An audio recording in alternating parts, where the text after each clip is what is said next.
थांनाय बिटिसि सायख'थिनि सिगां जोंहा मान होजाथाव बिटिसिनि चिफ हाग्रामा महिलि सारा खोथा होदोंमोन जे मोनबा गेरेन्टि हा पाट्टा होनाय जोंनि बेकार मानसिफोरनो 2 लाख होनाय सेल्फ हेल्प ग्रुपनो फैसा होनाय आरो बे गोरिबफोरनो फैसा होनाय आरो बैसो जानाय मानसिफोरनो आरो बिकलांगफोरनो होनाय जिखिनि मोनबा गेरेन्टि बे मोनबा गेरेन्टिखौ दिनै जोङो चिरां जिल्लानि सिङाव थानाय चिरां समस्तियाव प्रथम जोङो बे जिखिनि मोनबा गेरेन्टि बे मोनबा गेरेन्टिखौ जोङो होजेनबाय। चिरां जिल्लायाव बेसेबांसो मुलाम्फागिरिफ्रा मोननो हादों? चिरां जिल्लायाव दिनैहाय जोंहा जों जिखौ हिसाब खालामदों आवगाय जेरैहाय बुंनाय बेबायदिनो जों होगोन 2 लाखखौ जों होगोन आरो जिखिनि बे सेल्फ हेल्प ग्रुपनो जों बेसेबां होनदों 15,000 जों बेखौ होगोन। माने मोनसे समस्तियाव जों नुदों जे खासा माने 833टासो सेल्फ हेल्प ग्रुपआ मोनगोन प्रथम बोसोरावनो आरो बेबादिनो बोसोरे होलांबाय थागोन।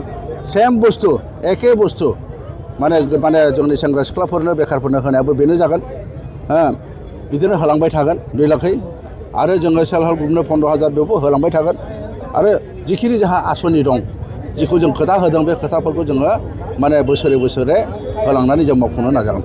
आसाम बिधानसभा बिसायख'थि साखाथि बारा गोसोम गैला बे आसनिफ्रा राजखान्थियारि मुलाम्फा जागोन नामा नोंथांमोननि थाखाय?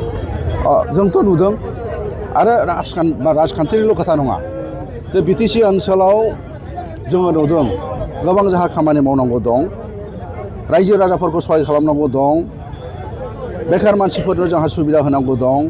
बे गतिके जों बेखौ दायित्व सानो जे थांनाय सरकारफ्रा मा खालामदों मा खालामाखै बेखौ बयबो मिथिदों, खिन्थु जोंनि हाग्रामा सार चिफ जानायनि उनाव सरकार जानायनि उनाव जों बेखौनो सिन्था खालामदों बिटिसिनि 35 लाख मानसिफोरनि बिभिन्न जाथि गोष्ठिफोरनि उन्नयनखौ जोंहा दायित्व दं आरो बे दायित्व हिसाबैनो जोङो खामानिखौ मावदों आरो बे हिसाबैनो दहाय बुंनाय बायदि मोनबा गेरेन्टिखौ होनाय जादों।